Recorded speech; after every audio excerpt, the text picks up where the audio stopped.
बहुत ही सीधी और प्यारी लड़की थी। वहीं सुनील एक सरल और आगे बढ़ने की सोच रखने वाला लड़का। सुनील, बेटा सुनील कहाँ है? अरे जरा एक गिलास पानी तो दे दो। हाँ माँ, अभी आया।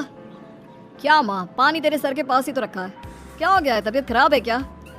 अरे नहीं, वो उठने का मन ही नहीं कर रहा था, तो देखा ही नहीं। वैसे क्या कर रहा है? यहाँ बैठ ना मेरे पास। माँ पढ़ रहा था। वो क्या है ना, नौकरी में तो वक्त नहीं मिलता, अब ऑफिस से घर आकर ही तो वक्त मिलता है। अच्छा ठीक है, पढ़ ले जा बेटा। सुनील पढ़ लिख कर और आगे बढ़ना चाहता था, लेकिन माँ की तबीयत खराब देखकर सोचता है कि शादी ही कर ले। कब तक माँ का ख्याल वो अकेले रख पाएगा? तो एक दिन, माँ ये ममता है, मैंने इससे शादी कर ली है। तुम्हारी तबीयत भी ठीक नहीं रहती, तो मैंने सोचा शादी कर लेता हूँ। घर संभालने वाली और तुम्हें संभालने वाली कोई आ जाएगी तो अच्छा रहेगा। माँ अचानक से सामने बहू देखकर हैरान रह जाती है। बेटा ये क्या बात होती है? न बैंड, न बाजा, न दहेज, न शगुन, ऐसा कैसे बहू आ गई? माँ तू तो जानती है, मैं नौकरी के साथ पढ़ाई कर रहा हूँ, तो कहाँ से इतना पैसा बचा पाता कि धूमधाम से शादी करता। वैसे भी माँ, लोग तो आकर खाकर निकल जाएंगे, इसलिए बस वैसे ही। माँ जी, मैं आपका ख्याल रखूंगी। वैसे भी ये आगे की पढ़ाई कर रहे हैं, अच्छा कुछ कर गए तो सबके दिन फिर से अच्छे आ जाएंगे।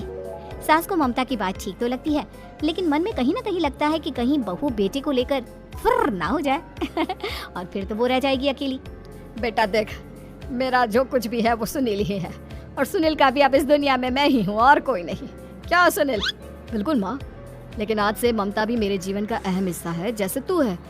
सास को बड़ा बुरा लगता है कि उसकी सल्तनत में कोई और हिस्सेदार कैसे हो सकता है। कैसे कोई और उसके 30 साल के बेटे की जिंदगी में अचानक से आकर बराबर का हिस्सेदार बन सकता है। देख बहू, मैं भले थोड़ा बीमार रहती हूँ, लेकिन इसका मतलब यह नहीं कि घर की चीजों में मेरा कंट्रोल खत्म हो गया है। मैं आज भी इस घर की रानी हूँ, समझी? बेटा सोचता है कि ये माँ को अचानक से क्या हो गया। कल तक जो माँ कहती थी कि जिंदगी का कोई भरोसा नहीं, वो अचानक से जंग के मैदान की झांसी की रानी कैसे बन गई? माँ क्या हो गया है? सब ठीक है ना? अचानक कैसी बात कर रही हो? ममता का आज पहला दिन है, स्वागत करो उसका। आसपास की आंटियों को बुलाओ, नई दुल्हन की मुंह दिखाए करवाओ।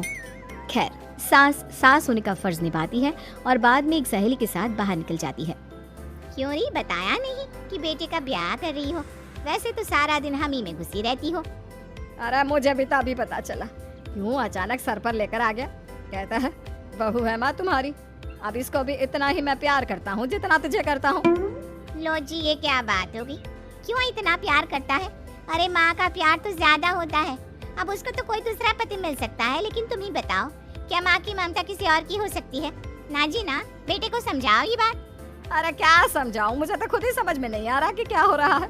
जो बेटा कल तक माँ माँ करता था, अचानक से बीवी बीवी का राग आलाप रहा है। देखा, उसकी बीवी ना सुंदर और जवान है। सुंदरता के आगे तो एक से एक नहीं टिके, तो तेरा बेटा किस खेत की मूली है? सास को भी समझ में आ जाता है कि बहू की सुंदरता के आगे माँ का प्यार किसी काम का नहीं। उधर बीवी, ए जी, अम्मा जी सहेलियों को छोड़ने गई थी, अभी तक आई नहीं, हम देख आए क्या? अरे रहने दो ना, आ जाएंगी। कहाँ जाएगी, उनकी आदत है, एक बार जाती है तो पूरी पंचायत खत्म करके ही आती है। अच्छा ही है, खाना वाना खा कर गई होगी।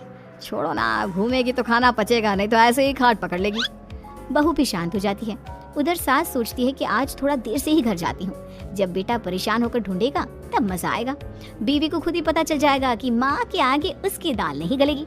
लेकिन वहीं दूसरी ओर घर पर, ए जी, माँ जी अभी भी नहीं आई, हमको तो घबराहट हो रही है कि क्या करें, जाकर पता करें किसी के घर। अच्छा, कहाँ जाओगी ये भी बता दो। पहला दिन है तुम्हारा इस घर में और एक ही दिन में मोहल्ला छानोगी क्या? हाँ तो आप भी तो नहीं जा रहे हैं ना, हमको फिक्र हो रही है। अरे यार, ये रोज का है अम्मा का, खाओ और सो जाओ। बस फिर क्या था, बेटा बहू खाना खाते हैं और कमरे में सोने चले जाते हैं। उधर जब सास को कोई देखने नहीं आता तो वो हार कर घर आ जाती है, जहाँ वो देखती है कि सारे घर की लाइट्स बंद है। सास को गुस्सा आता है, बहू, ममता बहू कहाँ हो? लेकिन सारे दिन की थकी बहू को ऐसी नींद आती है जैसे किसी ने भांग की गोली खिला दी हो। वो तो नहीं उठती, उठकर आ जाता है बेटा। क्या बात है अम्मा, काहे चिल्ला रही हो? अरे सो जाओ ना, सुबह की थकी है बहू, वो सो रही है, जोर से बोलोगी तो नींद खुल जाएगी उसकी। माँ को गुस्सा आ जाता है। फिलहाल तो सो जाती है, लेकिन मन ही मन ढेर सारा जहर बहू के लिए भरा होता है। सुबह बहू चाय बना रही होती है कि सास धीरे से गैस तेज कर देती है, जिससे चाय का बर्तन जल जाता है। और जैसे ही बहू चाय का बर्तन उठाती है, उसका हाथ जल जाता है। मेरा हाथ जल गया।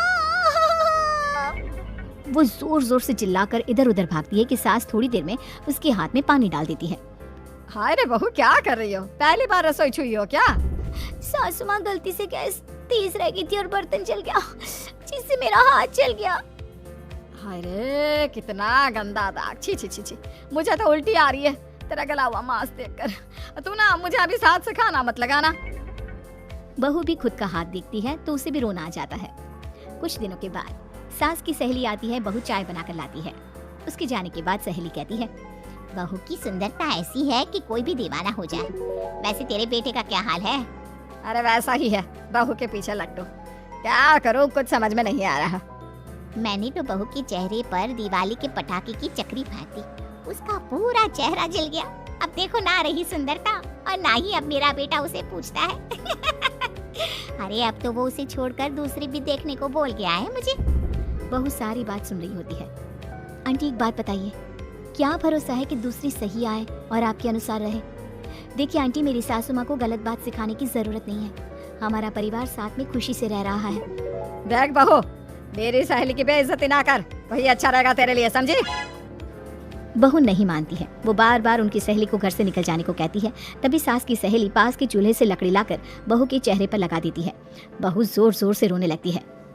अरे ये क्या कर दिया? मैंने कहा किया, ये तो तूने किया। तू ही नहीं चाहती थी कि बहू बेटे के साथ रहे, भला मैं क्यों करूंगी?